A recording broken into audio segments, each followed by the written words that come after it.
প্রথমে লুকটা দেখাই, লুকটা না দেখালে হবে না।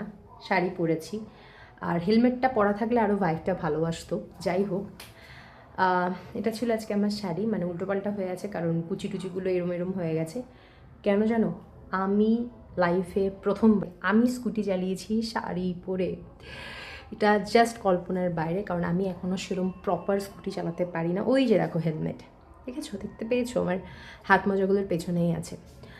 আর বাড়িতে কেউ নেই, মানে মা ভাই নেই, ঠাম্মা আর আমি, আর বাবা তো দোকানেই। তো আমার জন্য অনেক বড় একটা পাওনা, নজর না পড়ুক। যাই হোক, আমি চালাতে পেরেছি এবং চালিয়ে নিয়েও এসেছি গাড়িকে। অ্যান্ড এখন নিজের কাজবাজ করব। কিছু পিআর এসছে, সেগুলো একটু ঘাটাঘাটি করতে হবে। আর তোমরা না অনেকেই আমার পিআর নিয়ে অনেক কোয়েশ্চেন করছো, তো definitely I will share some videos about that. And last মান্থে আমি কী কী পিআর পেয়েছি না পেয়েছি সেগুলো আমি কিন্তু তোমাদের সাথে শেয়ার করবো।